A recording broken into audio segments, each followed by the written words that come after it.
Boa tarde, Zoe. Tudo bem, graças a Deus. Boa tarde a todos os irmãos que estão online e presencial. A paz seja convosco. Glória a Deus. Eu quero partilhar uma reflexão com os irmãos na Epístola aos Hebreus. Deixa eu pegar aqui a Bíblia que eu estou com problema de braço. Hebreus 3, 14 até o 19 e o 4 até o versículo 2 diz assim: Porque nós somos feitos participantes de Cristo, se mantivermos firme o princípio da nossa confiança até o fim. Enquanto se diz, hoje, se ouvirdes a sua voz, não endureçais os vossos corações como na provocação. Porque alguns, quando o ouviram, o provocaram, porém nem todos os que saíram do Egito por meio de Moisés. Mas quem o ofendeu durante 40 anos, não foram aqueles que pecaram, cujos corpos caíram no deserto?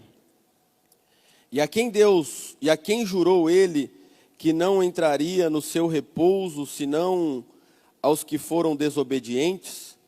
Então vemos que eles não puderam entrar por causa da sua incredulidade. Portanto, temamos, a fim de que a promessa deixada para nós de entrar em seu repouso não exclua nenhum de vós. Porque para nós o Evangelho foi pregado, assim também como a eles. Mas a palavra pregada não lhes serviu, não estando esta misturada com a fé daqueles que a ouviram. Glória a Deus. Certamente, esta semana temos sido, como todas as semanas, no 30 Minutos com Deus, muito abençoados e direcionados para aquilo que o Senhor tem reservado para nós. Com isso, é importante que cada um de nós entenda que o tempo é um funcionário de Deus. Então, por mais que nos dois extremos do tempo, que algumas coisas pareçam que nunca vão melhorar, nunca vão se resolver e nunca vão se curar, esse é um extremo, não é? Tem coisas que a gente fala, não adianta falar que com o tempo as coisas vão melhorar, porque na verdade, de fato, o tempo não traz cura. Deus traz cura e opera através do tempo, que é um funcionário dele. Quando a gente usa, quando a expressão você precisa de tempo, ou o tempo vai curar todas as coisas, não significa que é o tempo que vai curar. Significa que Deus vai usar o tempo para transformar, para curar, para direcionar. Um outro extremo do tempo é o extremo de que parece que o tempo está passando e nada está acontecendo. Então, quando nós nos equilibramos, nós conseguimos entender que o tempo é um funcionário de Deus. Quando a gente se desequilibra achando que o tempo não serve para nada, então a gente não entende que aquilo que Eclesiastes 3, verso 1 diz, que existe tempo para todas as coisas. E Deus, sabendo disso, e da nossa natureza, a Bíblia diz que Ele conhece a nossa estrutura, Ele sabe que nós somos pó, e por isso Ele não manda uma adversidade que seja maior do que aquilo que a gente possa suportar. Resumindo, o cobertor sempre é proporcional ao frio, quando se fala do cuidado de Deus. Assim também, o livro de Hebreus vai dizer que nós temos um sacerdote que ele conhece as paixões, ele conhece as lutas, as adversidades, as afrontas da alma. Hebreus vai dizer, nós temos um sacerdote que foi humano, que passou por lutas, por tribulações, exatamente para poder nos compreender. Porque quando nós dizemos que ninguém nos entende, nós nos esquecemos que Deus, Ele nos entende perfeitamente. E Ele espera que você conceba a palavra que você está recebendo e que você adicione à palavra que você está recebendo um ingrediente essencial. Ele espera de você, porque o poder da palavra, ele precisa da soma da sua fé. Vou melhorar isso aqui, para você entender. Quando você vai fazer, quando a irmã ou o irmão, porque tem muitos irmãos que são bons cozinheiros, você vai cozinhar o arroz e você está ali temperando, né? Obviamente que a maioria das irmãs já fazem de cabeça, então não precisa de uma medida específica, porque ela já sabe como fazer. E o homem também não precisa saber a medida, porque ele fica perguntando para a mulher, então não precisa, né? O homem vai cozinhar e ele fica perguntando quanto de arroz, quanto de água, quanto de sal, quanto de óleo. Nós somos assim, nós somos assim, né? Se a gente não for no supermercado e para comprar 10 itens e esquecer 4, não tem graça, nós não somos homem. Nós somos homens para isso, para ir comprar 10 e esquecer 4. E ligar para a mulher ainda no 6 para lembrar de 2. Brincadeira à parte, se está faltando sal, se está fazendo seu arroz e falta sal, você então faz o quê? Coloca mais sal, Se você está fazendo um bolo e falta açúcar ou falta fermento, você coloca mais açúcar e mais fermento. Agora, você tem vindo todos os dias aqui. Você já tem recebido a palavra. Para que as coisas comecem a fluir, o que lhe falta? Um ingrediente chamado fé. Fé naquilo que você está ouvindo. Olha bem para mim. Porque talvez você tenha fé daquilo que você está ouvindo, que vai acontecer na vida de quem está do teu lado, na vida da tua família, mas você precisa de ter fé que vai acontecer na sua vida. E não importa qual a condição que você está aqui, não importa qual a tua condição conjugal. Eu tenho conversado com pessoas que estão divorciadas há mais de 12 meses, mais de um ano, e elas estão crendo que o Senhor vai fazer a obra na vida delas. O que elas estão fazendo? Elas recebem a palavra, e como ser humano, elas se abatem, como ser humano, elas se entristecem, como ser humano, elas tentam se equilibrar porque elas ficam no extremo do tempo. Eu acredito que isso não vai ter solução, e no outro extremo, nossa, mas o tempo está passando, eu estou ficando velho. Aí então ela coloca a fé, e quando ela coloca a fé no que ela está ouvindo, ela se equilibra e diz, eu creio, Deus vai operar, Deus vai transformar. O que o escritor de Hebreus está falando aqui, ele está fazendo menção da provocação que o povo fez quando saiu do Egito e foi para entrar na terra prometida. Eles foram entrar na terra e eles haviam recebido a palavra, eles haviam recebido a boa notícia de que eles tomariam posse da terra prometida. Mas o texto vai dizer que agora eles decidiram perder tempo apenas com o tamanho dos gigantes. E toda vez que você dedica tempo apenas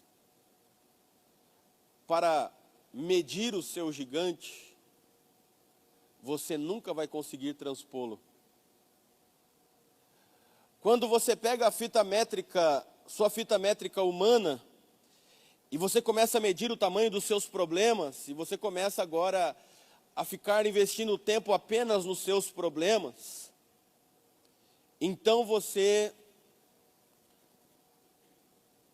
não está misturando fé.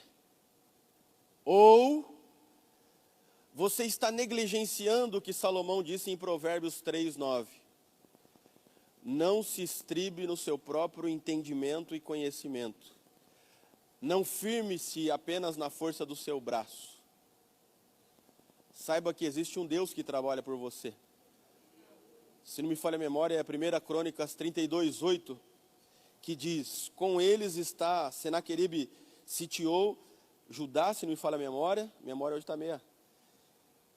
E aí, então o rei diz, olha, com eles, o rei recebe uma palavra, com eles está o braço humano, conosco está o braço forte do Senhor. Então, se você se sentir sozinho, está faltando um ingrediente essencial aí, que é a fé. Se você está sentindo que está lutando sozinho, você precisa empreender mais fé. Eu vi uma frase essa semana, talvez para você as coisas sejam mais difíceis. E é comum as pessoas dizerem, eu vejo que as coisas acontecem fácil para os outros e para mim acontece mais difícil. Então o que eu vou fazer? Me lamentar ou eu vou colocar mais fé? Ou eu vou colocar mais força? Não importa a facilidade que o outro tenha. Importa o quanto eu estou disposto a me apropriar das promessas que Deus tem para mim. Então eles agora começam a discutir e a falar sobre os gigantes e Deus está assim, de braço cruzado. E aí, quando é que vocês vão se posicionar?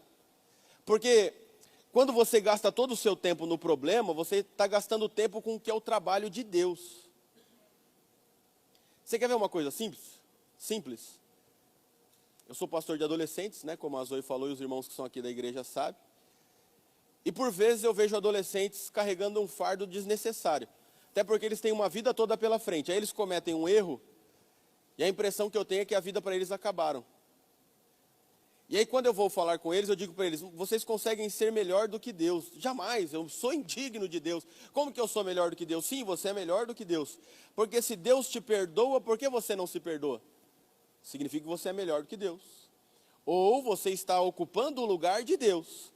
Quando você gasta tempo apenas com os teus problemas, você está tomando o lugar de Deus. Há uma canção que diz, o meu trabalho é descansar em Deus enquanto Deus faz todo o trabalho. O que a Bíblia diz? A Bíblia diz no Salmo 4 e Salmo 8, Salmo capítulo 4 e Salmo capítulo 8, embora Salmos não tenha capítulo, é só para você entender, vai dizer, em paz eu me deito e durmo, porque o Senhor trabalha por mim. Depois no capítulo 8 vai dizer de novo que eu devo deitar e dormir. Só que em relação a Deus, o Salmo vai dizer que ele não dorme, não tosqueneja o guarda de Israel. Então perceba que enquanto você pode descansar, Deus pode trabalhar. Então se eu descansar, Deus vai trabalhar. Então eu não sei o que você está vivendo. O que eu vim dizer aqui para você é que você deve empreender mais fé, porque você tem recebido a palavra, você veio segunda, você veio terça, você veio quarta, você veio quinta e parece que está faltando alguma coisa. O que está faltando? Você colocar fé em tudo aquilo que você está ouvindo. E não é você colocar fé no que você está ouvindo para o teu vizinho, para o teu irmão, é você colocar fé no que você está ouvindo para a sua vida. É você abrir a sua boca e profetizar.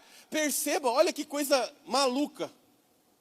Eles agora estão para tomar posse da terra prometida e eles estão preocupados com os gigantes. Irmãos, eles há pouco tempo tinham passado pelo meio do mar. Eu queria que eles explicassem como é que foi que eles passaram pelo meio do mar. O que eles fizeram? Eles ficaram empurrando? Os carros de Faraó estão vindo, vamos fazer o seguinte, cada um empurra para um lado. Cada um empurra para um lado um pouco de água que vai dar certo. A Bíblia não diz isso. A Bíblia diz que Deus é quem operou. Diz que Deus que abriu o caminho no meio do mar. Eles haviam acabado de viver isso. Eles estão numa transição, e eu quero falar para pessoas nesse momento que estão vivendo alguma transição de Deus. Deixe Deus fechar os ciclos de maneira correta. Espere Deus trabalhar. Você está numa transição, eles estavam numa transição do Egito para a terra prometida, e eles precisavam guardar a fé, eles precisavam estar atentos à palavra que eles estavam ouvindo, e o que eles precisavam? Apenas de ter fé. Às vezes a gente quer pela impaciência, às vezes a gente quer porque parece que o tempo está passando muito rápido e as coisas não acontecem. Nós queremos fazer tantas coisas e não conseguimos fazer o que é básico, que é colocar fé no que Deus está falando. Que é colocar fé em tudo aquilo que Deus tem para a nossa vida. E quantas coisas Deus tem para nós? Nós vamos muitas vezes olhando o mal avançando, nós vamos olhando os perigos se aproximando, e é só isso que nós enxergamos. Mas o diabo consegue enxergar o Senhor guardando você, guardando a sua casa, guardando você de dia, de noite. Ele sabe que Deus está guardando você.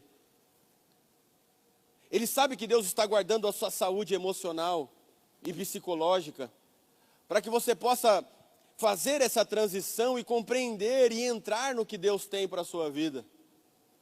Por isso que no momento de transição é importante você tomar cuidado com quem você ouve. Porque talvez algumas pessoas vão roubar o que você está ouvindo aqui nos 30 minutos com Deus. Porque a sua parte é só colocar o ingrediente da fé. Mas o inimigo quer roubar a palavra que você está ouvindo, porque a palavra que você está ouvindo, olha para mim, a palavra que você tem ouvido a cada dia aqui nos 30 minutos tem a ver com o propósito e com o projeto de Deus para a sua vida. É por isso que Ele está falando. Deus nunca fala alguma coisa que a pessoa não vai entender. Deus nunca fala coisas que parecem que não têm sentido. Olha para mim, às vezes parece ser grande, e é por isso que precisa ter fé. Às vezes não, tem que, a promessa, o propósito de Deus tem que ser maior do que nós. Porque senão não há motivo de crer. Se não for maior do que eu, a restauração do meu casamento, de tanto que eu errei, para quem está passando por um problema conjugal, vai ser maior o problema financeiro que você está passando, ou profissional que você está passando. O que Deus tem para você é maior do que você, porque o nome dEle precisa ser glorificado nisso. Porque Deus precisa te tirar daquilo que você está vivendo, para que você possa se assentar aonde Ele quer que você se assente. Era isso que Ele estava falando com o povo. Olha, eu quero que vocês entrem no meu descanso. Vocês precisam entrar no meu descanso. O que eu tenho para vocês é uma terra onde vocês vão descansar. Um Deus que trabalha está querendo que o povo dele encontre paz, encontre alegria. Eu sempre, quando penso nesse texto de Hebreus, eu me lembro do Salmo 23, onde diz que o pastor leva as suas ovelhas a águas tranquilas e pastos verdejantes. Ele está falando de descanso. O que Deus está dizendo é que Ele quer dar descanso descanso a você dos seus inimigos. O que te perturba? O que pode tirar a tua paz? O que pode ser um ladrão de alegria? Esses são os inimigos que Deus quer colocar por terra para que você viva o descanso. Lutas que você batalha, que você milita há anos, são essas que Deus quer colocar fim para que você entre no descanso dEle. Só que aos olhos humanos, você olha isso e diz, isso é impossível de acontecer. Não, é possível, porque tudo é possível para aquele que crê. Então o que eu devo fazer? Eu devo colocar fé. Eu devo começar a contar uma nova história a respeito dos meus problemas. A Bíblia vai dizer em Marcos 5 que Jesus está sendo pressionado no meio da multidão e sai virtudes dele. E por que sai virtudes? Porque uma mulher tocou na orla dos seus vestidos, onde estava escrito um texto da Torá. E só quem podia tocar ali era a família. Então ele está dando a ela uma coisa que ela havia perdido, que é a família. Mas o que me chama a atenção nesse texto? Que ela diz assim, se eu apenas tocar, porque ela havia ouvido falar de Jesus que ele curava. E você está cansado de ouvir que Jesus pode curar, transformar, está cansado. Mas naquele momento ela colocou fé, porque ela disse, se eu apenas o tocar, eu serei curado. Mas no original, o texto diz que por muitas vezes ela disse para ela mesma: se eu apenas tocar, se eu apenas tocar, se eu apenas tocar, se eu apenas tocar. E diz que ela começou a contar uma nova história para ela. Dá para entender isso ou não? Ela começou a deixar de contar a história velha de que ela era uma mulher que estava sangrando, se esvaindo. Ela parou de contar a história de que ela havia perdido a família. Ela parou de contar a história de que ela tinha perdido todo o dinheiro com os médicos. Ela parou de contar essa história. Ela parou de contar a história de tristeza. Ela parou de contar a história de luta. Ela agora começa a contar uma nova história para ela mesma. E qual que é a história que ela conta? Se eu apenas tocar, eu serei curado. Se eu apenas tocar, eu serei curado. Se eu apenas tocar, eu serei curada. Você precisa empreender fé para você começar a contar para você uma outra história, uma nova história. Conte uma história de fé para você mesmo sobre o seu problema. Comece a contar uma história para você que você está colocando o ingrediente essencial que é a fé. Não conte mais a sua história pela murmuração. Nada acontece comigo, ó céus, ó vida. Não conte mais a história para você com todo mundo dá certo, para mim não. Não conte mais a história assim. Comece a contar a história: a partir de hoje eu vou vencer. A partir de hoje meu casamento vai ser o melhor casamento que existe. A partir de agora minha empresa vai prosperar. A partir de agora meu ministério vai ser profícuo, vai ser frutífero, vai ser abençoado, vai ser relevante. Comece a contar uma história além da história dos gigantes. Eles pararam na história dos gigantes. Os gigantes. Deus está dizendo: meus amigos, eu preciso que vocês passem essa fase, porque enquanto vocês não passarem, eu não consigo trabalhar e derrubar os gigantes. Vocês estão perdendo tempo num trabalho que não é o de vocês. Pare de perder tempo no trabalho que é de Deus. Deixe Deus trabalhar. Porque o diabo só trabalha na nossa vida enquanto Deus não está trabalhando. Por isso que ele usa o tempo. Ou você acha que é quem que fica falando na sua cabeça que você está velho demais, velha demais para viver o milagre de Deus? Você acha que é Deus? Não. A Bíblia diz que passou 40 anos, Moisés está em Padã Arã, aprendendo com Jetro. 40 anos passou. Ele já achava que não ia acontecer mais nada, ele já achava que Deus não tinha mais nada, ele já achava que não valia nada o que ele ter aprendido toda a ciência do Egito. De repente aparece uma sarça ardendo. E a sarça ardia de lá e ele daqui. Falou: que estranho, faz tempo que eu não sinto esse fogo, faz tempo que eu não sinto essa fé, faz tempo que eu não sinto, parece que eu vou ser libertador. Está dizendo, e Deus dizendo: Moisés, é claro que você é o libertador, é óbvio, vamos levantar, tá bom, 40 anos de férias, porque Deus espera, eu já vou terminar, porque Deus espera o tempo de você ter entendimento do que Ele está falando. A Siri quer pregar no meu lugar aqui. Porque Deus espera você abrir o seu entendimento para cumprir o propósito dele. Foi o que Ele fez com Moisés. 40 anos demorou para Moisés entender. Deus espera, como Ele fez com Davi. A Bíblia diz que Davi passou pelo luto e Deus esperou ele viver o seu tempo de luto, porque Deus é um Deus, Ele conhece a nossa estrutura. Deus, Ele espera você ir no seu tempo, até o dia que você decide misturar fé no que Ele está falando. Até que você decide contar uma história de fé para você mesmo.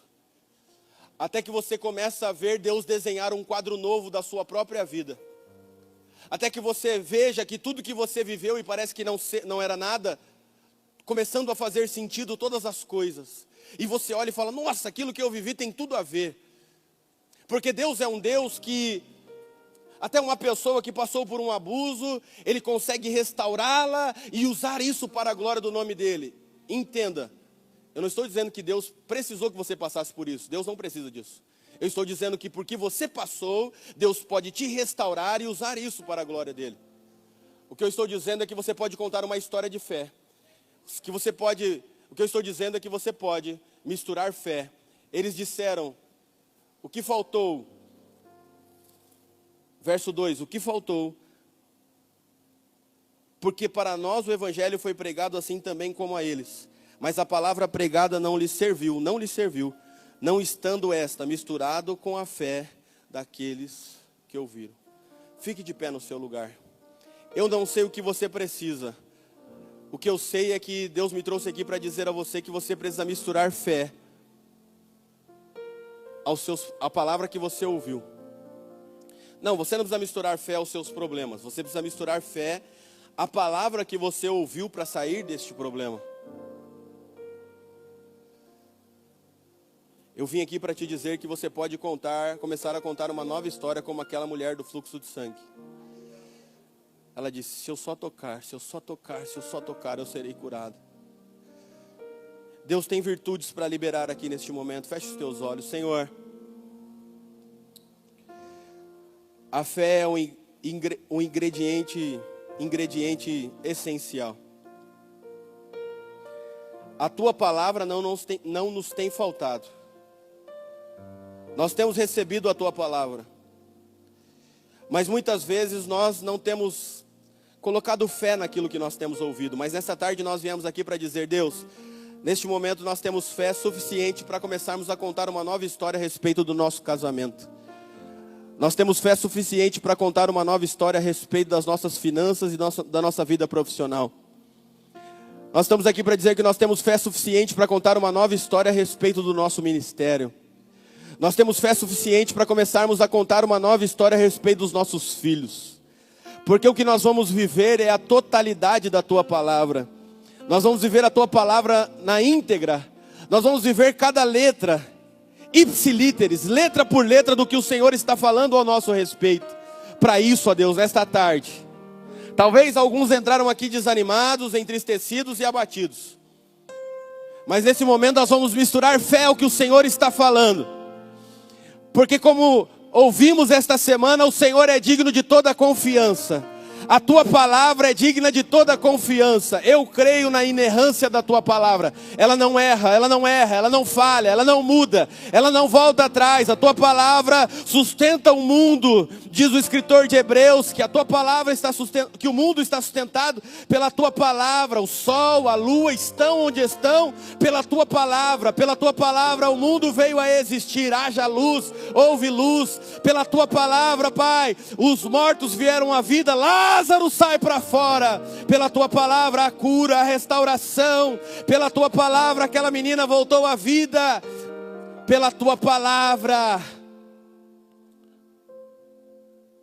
os desanimados voltaram a se animar.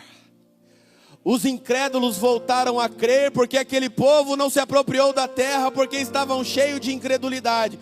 E nesta tarde nós queremos nos divorciar da incredulidade. Nós queremos declarar para a incredulidade que ela não tem espaço no nosso coração, na nossa alma, nem tampouco na nossa mente. Mas a tua palavra tem espaço. A tua palavra tem espaço para encher a nossa vida. Eu oro, Pai, enche o teu povo de fé, em nome de Jesus. Vou descansar, pois já entreguei meu amanhã nas mãos de Deus. A última palavra vem de Deus. A última resposta vem de Deus. De eu vou descansar, pois já entreguei meu amanhã nas mãos de Deus. Erga suas mãos e diga: a última palavra vem, a última resposta vem de Deus. A última resposta vem